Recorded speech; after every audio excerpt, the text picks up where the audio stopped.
이건 정말 충격적인 사건입니다. 세계 최고의 교통기술을 자랑하던 미국 권위자가 한국에서 경험한 믿기 힘든 현실에 완전히 무너졌습니다. 하버드 출신 전문가가 절대 인정할 수 없다며 냉소적으로 한국을 방문했지만 돌아온 그의 표정은 180도 달라져 있었다고 하는데요. 미국 연방교통국조차 침묵할 수밖에 없었던 충격적인 사실과 그동안 우리 한국인조차 무심코 지나쳤던 놀라운 기술력까지. 도대체 그가 한국에서 목격한 것은 무엇이었을까요? 충격적인 이야기 지금 시작합니다. 딱 1초만요. 좋아요와 구독 꾹 부탁드립니다. 아침 회의실 분위기가 묘하게 가라앉았습니다. 미국 연방교통국 월간 보고 시간 중 프로젝터 화면에 던져진 MIT 연구소의 최신 보고서가 우리 모두를 당혹스럽게 만들었습니다. 신뢰할 수 없는 내용이 거기 적혀 있었거든요. 한국의 교통 시스템이 미국을 앞질렀다는 내용이 있었죠. 허튼 소리 아닌가 싶었습니다. 저는 하버드 대학교에서 경제학 박사 학위를 받고 대중교통과 도시경제학을 집중적으로 연구해온 교통 전문가 에드워드 모건입니다. 현재는 미국 연방교통국 자문위원으로 일하고 있죠. 미국이 세계 교통기술을 선도한다는 건 의심할 여지가 없는 사실이라고 믿어왔습니다. 모건 박사님, 어떻게 생각하십니까? 윌슨 국장이 갑자기 제게 시선을 돌렸습니다. 회의실 내 모든 이들의 시선이 저에게 집중됐죠. 글쎄요, 한국이 우리 시스템을 많이 따라했다는 건 알고 있지만 앞선다는 건 말이 안 되는 것 같아요. 해당 데이터가 편향되었거나 표본이 제한적이었을 가능성이 높다고 생각합니다. 제 생각을 솔직하게 말했습니다. 회의실에서 몇몇 고개를 끄덕이는 모습이 보였죠. 하지만 윌슨 국장의 표정은 심각했습니다.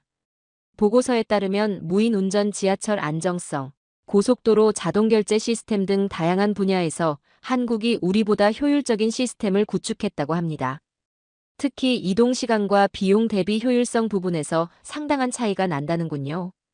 국장이 보고서를 넘기며 말했습니다. 차트와 그래프는 냉정했죠. 데이터상으로는 분명 미국보다 한국의 성과가 두드러져 보였습니다. 모건 박사, 직접 한국에 가서 현실을 보고 와주세요. 이게 단순 오해인지 진짜 혁신인지 알아야겠습니다. 우리가 뒤처지고 있다면 배울 점은 겸허히 받아들여야 할 테니까요. 예상치 못한 제안이었습니다. 순간 회의실이 조용해졌습니다. 동료들은 저를 주목했고 몇몇은 의아한 표정을 짓기도 했죠. 하지만 교통 시스템 연구에 인생을 바쳐온 제가 한국의 기술을 평가한다는 건 흥미로운 과제임은 분명했습니다. 제가 직접 가보겠습니다. 사실을 확인하고 보고 드리죠. 대답은 빨랐지만 속으로는 의구심이 가득했습니다. 미국과 비교할 수 없이 작은 나라가 어떻게 세계 최강국의 교통 시스템을 앞설 수 있을까요? 설마 하는 마음이 컸지만 연구자로서의 호기심은 점점 커져갔습니다. 회의가 끝나고 사무실로 돌아와 한국에 대해 검색하기 시작했죠. 높은 인구 밀도, 빠른 디지털화, 효율적인 대중교통까지 기초 자료를 살펴볼수록 이 작은 나라에 대한 관심이 커져갔습니다. 그 다음 주 한국으로 향했고 인천국제공항에 발을 디디는 순간부터 뭔가 달랐습니다. 깔끔하게 정돈된 넓은 공간, 빠르게 움직이는 자동화 시스템, 그리고 여행객들을 위한 직관적인 안내 표지판까지. 첫인상부터 기대 이상이었죠. 입국장을 나오자 한국교통공단 소속 박세현 박사가 저를 맞이했습니다. 모건 박사님, 먼 길 오시느라 고생 많으셨습니다. 박세현입니다. 한국교통시스템 투어를 담당하게 되었죠. 박세현 박사는 차분하고 단정한 인상으로 영어도 유창했고 전문적인 지식이 묻어나는 말투였습니다. 공항철도를 타고 서울로 향하는 동안 한국 교통의 발전사에 대해 간략히 설명해 주었죠. 오늘은 먼저 무인 운전 지하철을 체험해 보시고 오후에는 UAM 실증 현장을 방문할 계획입니다. 미국에도 있겠지만 한국의 특색을 느껴보셨으면 합니다. 박세현의 자신감 넘치는 설명의 내심, 그래, 얼마나 대단한지 두고 보자는 생각이 들었죠. 서울 시내로 들어서자 곧바로 신분당선역으로 향했습니다. 개찰구를 지나 플랫폼에 도착했을 때 가장 먼저 눈에 띈 것은 스크린도어였습니다. 모든 역사에 완벽하게 설치되어 있었죠. 미국의 일부 도시에도 스크린도어가 있긴 하지만 이렇게 모든 역에 설치된 곳은 드물죠. 박세현 박사의 말에 고개를 끄덕였습니다. 뉴욕이나 시카고의 지하철역을 생각하면 확실히 다른 풍경이었죠. 곧 열차가 도착했고 놀라운 점은 운전석이 없다는 것이었습니다. 완전 무인 자동화 시스템이었죠. 신분당선은 2011년부터 무인 운전을 시작했습니다. 현재 서울 지하철 9개 노선 중 4개가 무인 시스템으로 운영되고 있죠. 열차 내부는 깨끗했고 디지털 디스플레이를 통해 다음 역과 환승 정보가 한국어와 영어로 안내되고 있었습니다. 정확히 스케줄대로 움직이는 열차에 감탄했지만 아직 완전히 믿기지는 않았죠. 프랑스와 싱가포르 등 다른 나라에서도 무인 열차를 운영하고 있습니다만 한국의 경우 인구 밀도가 높은 대도시에서 이렇게 안정적으로 운영하는 것이 특징입니다. 점심을 간단히 해결한 후 우리는 강남 인근에 위치한 KUAM 실증 현장으로 향했습니다. UAM은 얼반 에어 모빌리티의 약자로 도심 항공교통을 의미합니다. 말 그대로 하늘을 나는 택시죠. 미국에서도 우버나 조이타 같은 기업들이 개발 중이라는 건 알고 있었지만 한국에서 이미 실증 단계에 들어섰다는 사실은 몰랐습니다. 이곳에서는 현대자동차, 한화시스템, SK텔레콤 등 대기업들이 정부와 협력해 2025년 상용화를 목표로 실증 사업을 진행 중입니다. 넓은 부지에 마련된 이착륙장과 관제 시스템을 둘러보았습니다.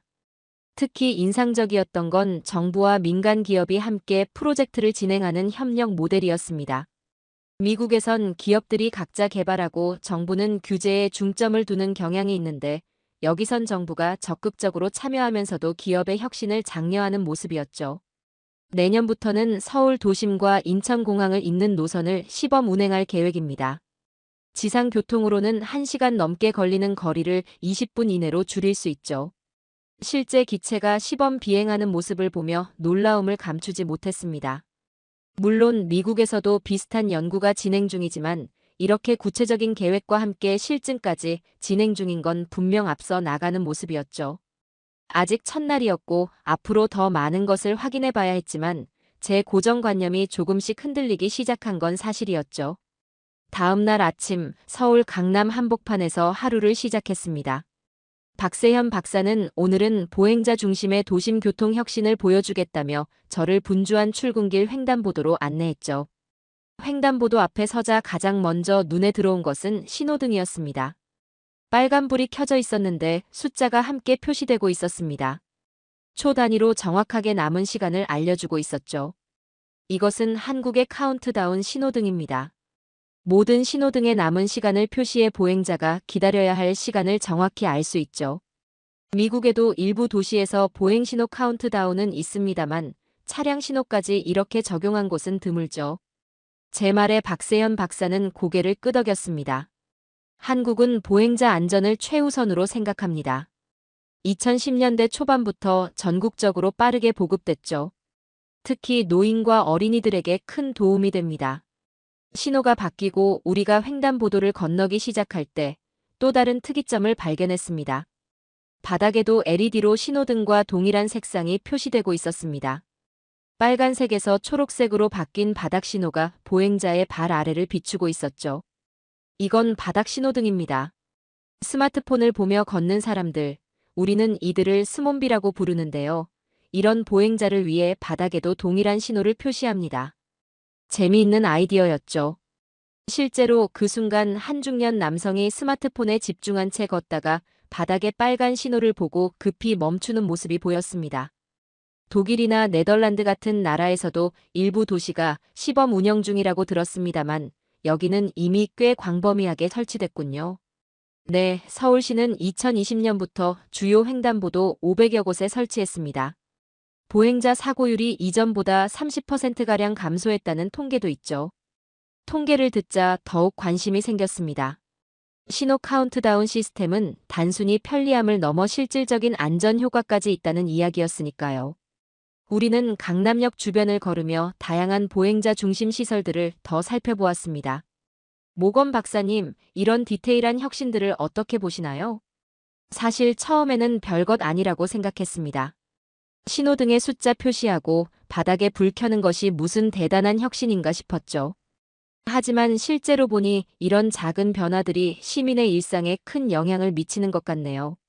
점심시간이 가까워지자 도로는 더욱 붐볐습니다. 그때 한 교차로에서 또 다른 흥미로운 시스템을 발견했습니다. 차량 신호등 옆에 설치된 작은 센서와 카메라였죠. 저건 지능형 교통신호 시스템입니다. 실시간으로 교통량을 감지해 신호 주기를 자동으로 조절하죠. 출퇴근 시간대나 특별한 이벤트가 있을 때 특히 효과적입니다. 우리는 점심을 먹기 위해 한 식당으로 향했습니다. 길을 걷는 동안 계속해서 한국의 교통 시스템에 대한 이야기를 나눴죠. 박세현 박사의 설명을 들으며 미국과 비교하게 되었습니다. 미국의 교통 시스템은 자동차 중심으로 설계되어 있는 반면 한국은 보행자와 대중교통 이용자를 우선시하는 느낌이었죠. 특히 인상적인 점은 기술 자체보다도 그것이 얼마나 실용적으로 적용되어 있는가 하는 점이죠. 아직 완전히 인정하고 싶진 않았지만 이 작은 나라의 세심한 접근 방식이 점점 더 인상적으로 다가오고 있었죠. 오후에는 대중교통 통합 시스템을 보여드리겠습니다. 아마 더 놀라실 겁니다. 박세현 박사의 자신감 넘치는 말에 내심 기대가 되었습니다. 도시교통 시스템의 효율성은 제 연구 분야이기도 했으니까요. 점심 식사를 마친 후 박세현 박사는 작은 카드 한 장을 내게 건넸습니다. 이것이 티머니라고 불리는 한국의 교통카드입니다. 이 한 장으로 버스, 지하철, 택시까지 모두 결제할 수 있습니다. 카드를 받아들고 살펴보았습니다. 단순한 교통카드로 보였지만 박세현 박사의 설명에 따르면 이 작은 카드 안에 한국 대중교통의 핵심 철학이 담겨 있다고 했습니다. 체험해보면 더 이해가 빠를 겁니다. 지금부터 서울의 대중교통을 이용해 한 바퀴 돌아보겠습니다. 우리는 가까운 버스 정류장으로 향했습니다. 정류장에 도착하자 전광판에 실시간으로 버스 도착 시간이 표시되고 있었습니다. 놀라운 점은 도착 예정 시간뿐만 아니라 현재 버스 내부의 혼잡도까지 함께 보여주고 있다는 것이었죠. 미국에도 실시간 버스 도착 정보 시스템이 있긴 하지만 버스 내부 혼잡도까지 보여주는 경우는 드문데 놀랍네요. 한국은 대중교통 이용자의 편의를 최우선으로 생각합니다. 이런 정보 시스템이 모든 정류장에 설치되어 있죠. 곧 버스가 도착했고 우리는 카드를 태그한 후 탑승했습니다. 지금 저희가 탄 버스는 간선버스입니다. 서울버스는 색상으로 노선 특성을 구분하죠. 파란색은 간선, 초록색은 지선, 빨간색은 광역, 노란색은 순환버스입니다. 체계적인 시스템이 인상적이었습니다. 미국에서도 버스 노선마다 번호가 있긴 하지만 이렇게 시각적으로 구분하는 방식은 특히 관광객이나 처음 방문하는 사람들에게 더 직관적으로 다가올 것 같았습니다. 몇 정거장을 지나 우리는 버스에서 내려 지하철로 갈아탔습니다. 카드를 한 번 더 태그하자 박세현 박사가 설명했죠. 방금 환승하셨습니다. 버스에서 지하철로 갈아타더라도 기본 요금만 지불하는 거죠. 30분 이내 환승이면 추가 요금이 없습니다. 정말인가요? 미국에서는 대부분 버스와 지하철 요금이 별도로 청구되는데요. 일부 도시에서 환승 할인이 있긴 하지만 이렇게 완전히 통합된 경우는 드물죠. 한국의 교통정책은 대중교통 이용을 장려하는 데 초점을 맞추고 있습니다. 이동거리와 횟수가 아닌 출발지에서 목적지까지의 총 이동거리를 기준으로 요금을 부과하죠. 그래서 환승 시 추가 비용이 발생하지 않습니다. 지하철역에서 내려 다시 버스로 갈아탄 후 한강이 내려다 보이는 카페에 도착했습니다. 창밖으로 한강을 바라보며 오늘 경험한 한국의 대중교통 시스템을 정리해 보았습니다. 통합요금제, 실시간 정보 제공, 편리한 환승 시스템. 이 모든 것이 이용자 중심으로 설계되어 있다는 점이 인상적이었습니다. 이런 식의 편의성은 대중교통 이용을 더욱 활성화시킬 것 같습니다. 실제로 대중교통 이용률은 어떤가요? 서울 시민의 약 70%가 대중교통을 이용합니다.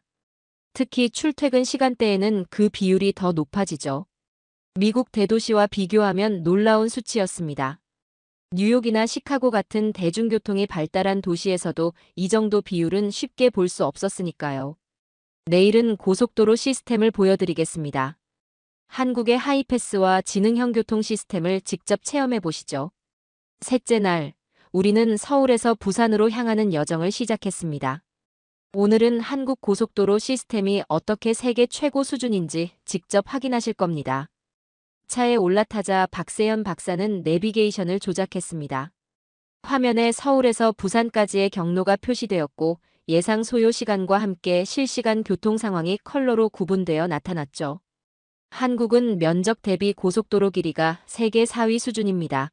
국토가 작은데도 고속도로망이 굉장히 촘촘하죠. 지도를 살펴보니 확실히 고속도로망이 거미줄처럼 전국을 연결하고 있었습니다.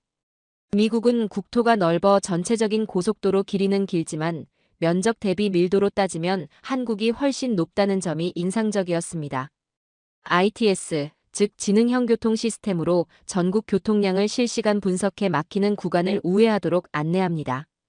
교통 상황에 따라 차선 운영도 유동적으로 변경하죠. 고속도로 진입로에 접어들자 전광판에 실시간 교통정보와 사고 소식이 나타났습니다. 전국 주요 도로에 설치된 CCTV와 센서가 실시간으로 데이터를 수집하고 중앙관제센터에서 이를 분석해 즉시 반영하죠. 고속도로를 달리는 동안 톨게이트가 보이기 시작했습니다. 미국의 톨게이트를 떠올리며 속도를 줄일 것으로 예상했지만 우리는 시속 60km 정도의 속도로 톨게이트를 그대로 통과했죠. 차량 앞 유리창에 부착된 작은 단말기에서 삐소리가 났을 뿐 정차나 감속 없이 부드럽게 통과했습니다. 이것이 한국의 하이패스 시스템입니다. 무선 통신으로 자동요금 결제가 이루어지죠. 현재 하이패스 이용률이 99%에 육박해 톨게이트 정체가 거의 없습니다. 한국은 2007년부터 하이패스를 도입했고 정부 정책으로 적극 장려했습니다. 현재는 신차 출고 시 대부분 하이패스가 기본 장착되죠. 이런 대화를 나누는 도중에도 우리는 꾸준히 시속 100km 이상의 속도로 주행하고 있었습니다.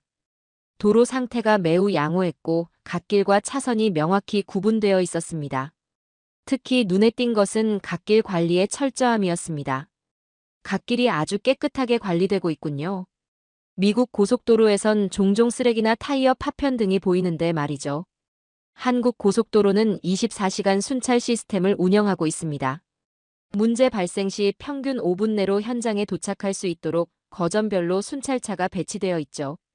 그렇게 대화를 나누며 몇 분이 지난 후 우리는 휴게소에 도착했습니다. 이 또한 제가 예상하던 것과는 완전히 다른 모습이었습니다. 휴게소에 들어서는 순간 미국의 휴게소에 대한 제 고정관념이 완전히 무너졌죠. 주차장에 차를 세우고 내리자 마치 작은 쇼핑몰 같은 건물이 눈앞에 펼쳐졌습니다. 화장실과 패스트푸드점 몇 개가 전부인 미국 고속도로 휴게소와는 차원이 달랐죠. 이곳이 한국의 대표적인 고속도로 휴게소입니다. 단순한 휴식 공간이 아니라 음식, 쇼핑, 관광이 어우러진 종합문화 공간이죠. 건물 안으로 들어서자 다양한 음식점들이 즐비했고 푸드코트에는 여러 지역 특산물을 활용한 음식들이 진열되어 있었습니다. 소떡소떡, 파전, 국밥 등 다양한 한국 음식들이 여행객들을 유혹하고 있었죠. 정말 휴게소 음식인가요? 미국에서는 상상할 수 없는 퀄리티입니다. 한국 휴게소는 음식 맛집으로도 유명합니다. 각 지역 특색을 살린 음식들을 판매하죠. 일부 휴게소는 그 자체로 관광 명소가 되기도 합니다.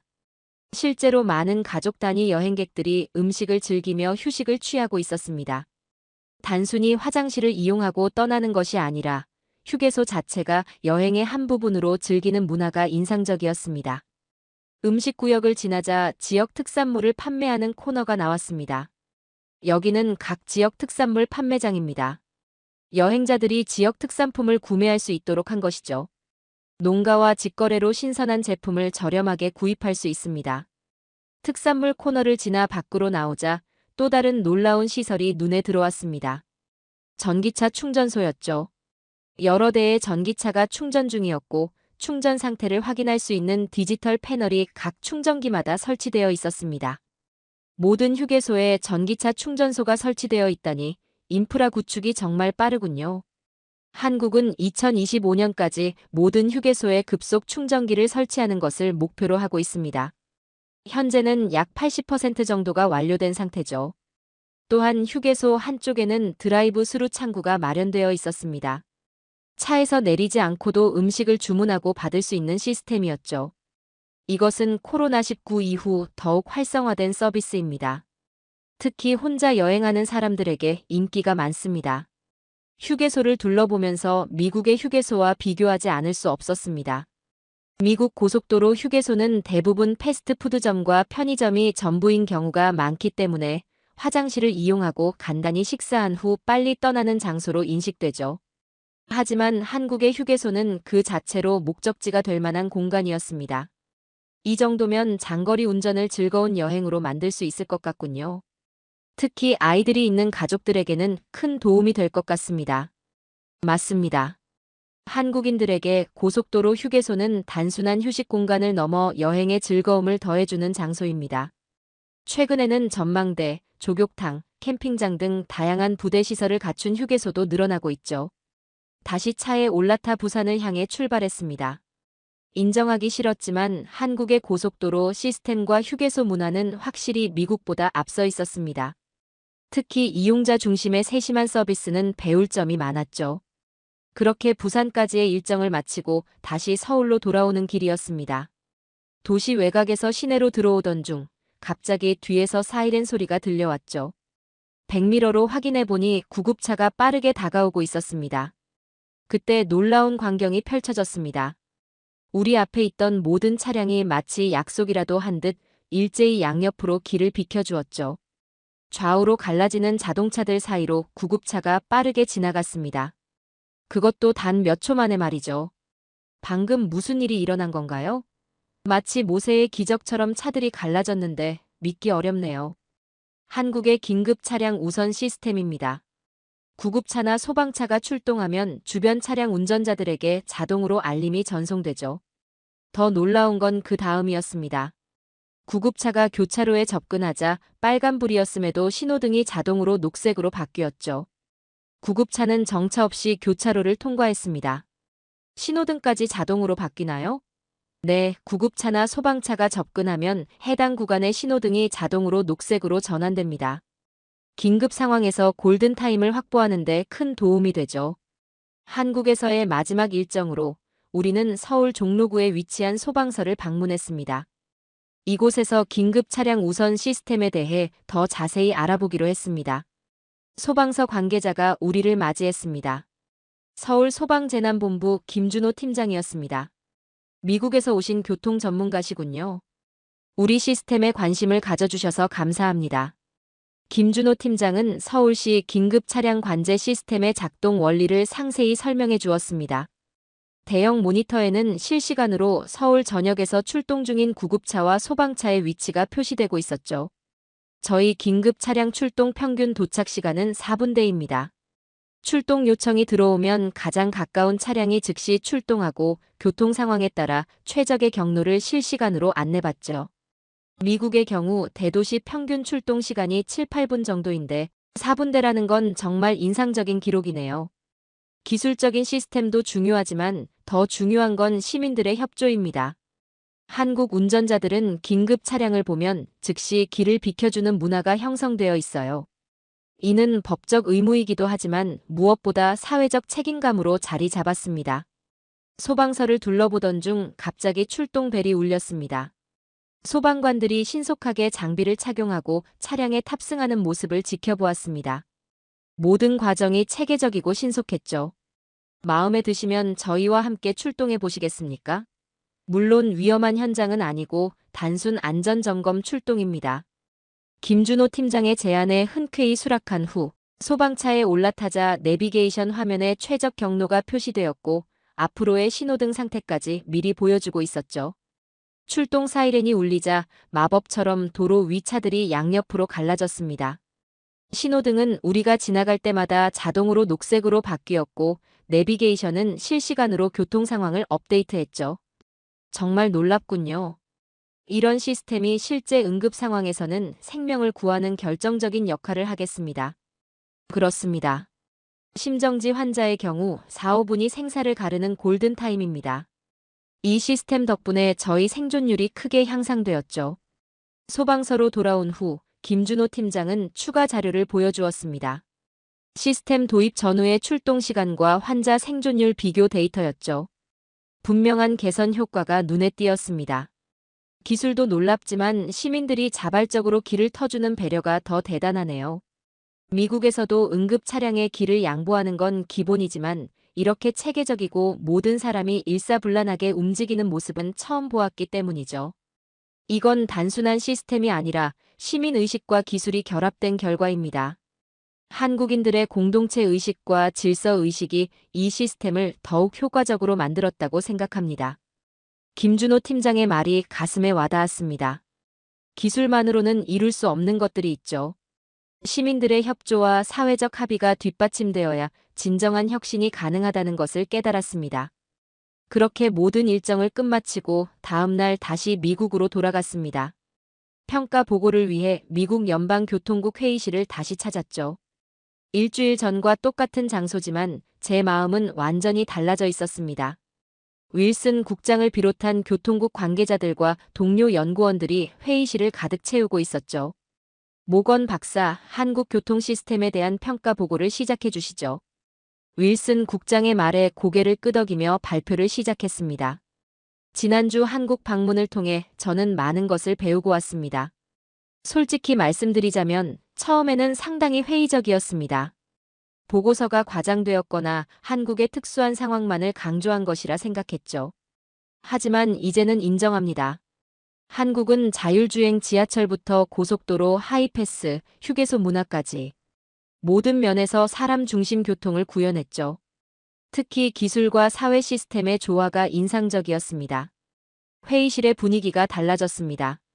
처음에는 의아한 표정이었던 동료들이 이제는 진지하게 메모를 하며 경청하고 있었죠. 놀라운 점은 규모가 아니라 효율성입니다. 미국은 더 광활한 국토에 더 많은 도로와 교통 인프라를 갖추고 있지만 한국은 제한된 국토에서 최대한의 효율을 이끌어내는 데 집중했죠. 한국의 성공 요인을 세 가지로 요약할 수 있습니다. 첫째, 이용자 중심의 설계 철학. 둘째, 정부와 민간의 효과적인 협력. 셋째, 기술 혁신과 사회적 합의의 조화입니다. 동료 중 한 명이 질문했습니다. 그렇다면 우리가 배울 수 있는 구체적인 시스템은 무엇이라고 생각하십니까? 하이패스 전면 보급, 스마트 톨링, 긴급 차량 우선 시스템, 통합 환승 카드까지 이 모든 것을 우리도 참고해야 합니다.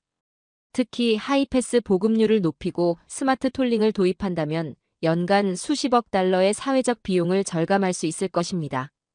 또 다른 동료가 손을 들었습니다. 한국 시스템을 그대로 도입하기는 어렵지 않을까요? 미국은 국토 규모도 크고 도시 구조도 다르니까요. 물론 맞는 말씀입니다. 그래서 저는 한국 시스템을 그대로 복제하자는 것이 아니라 그들의 철학과 접근 방식을 배우자는 것입니다. 작은 디테일에 대한 관심, 이용자 중심의 설계, 그리고 효율성을 극대화하는 방식이죠. 윌슨 국장이 생각에 잠긴 표정으로 물었습니다. 구체적으로 어떤 조치를 취해야 한다고 생각하십니까? 우선 한국과의 교류를 확대해야 합니다. 교통 전문가 교환 프로그램을 시작하고 한국의 성공 사례를 더 깊이 연구할 필요가 있죠. 그리고 시범 도시를 선정해 한국식 통합 교통카드 시스템을 도입해보는 것도 좋을 것 같습니다. 제 제안에 윌슨 국장이 고개를 끄덕였습니다. 좋은 제안입니다. 당장 한국과 협력 연구를 시작해보죠. 미국도 이 흐름을 놓치면 안 되겠어요. 발표를 마치고 사무실로 돌아와 창밖을 바라보며 지난 일주일을 되돌아보았습니다. 처음에는 믿지 않았지만 이제 한국 교통이 미래를 이미 살고 있다는 것을 인정하게 되었죠. 교통 전문가로서 평생 연구해온 분야에서 이렇게 새로운 관점을 얻게 될 줄은 몰랐습니다. 때로는 우리가 최고라고 믿는 것들의 의문을 가지고 다른 시각에서 바라볼 필요가 있다는 것을 깨달았습니다. 한국에서의 일주일은 제 전문가로서의 시야를 넓혀주었고 더 나은 교통 시스템을 위한 새로운 비전을 갖게 해주었죠. 때로는 작은 나라에서 큰 배움을 얻을 수 있다는 진리를 다시 한번 깨달은 소중한 경험이었습니다. 자, 오늘의 이야기는 여기까지입니다. 오늘 우리는 세계가 부러워하는 한국의 기술력을 다시 한번 확인했습니다. 하지만 기술만큼 중요한 것은 그 기술을 받아들이고 활용하는 우리의 문화였습니다.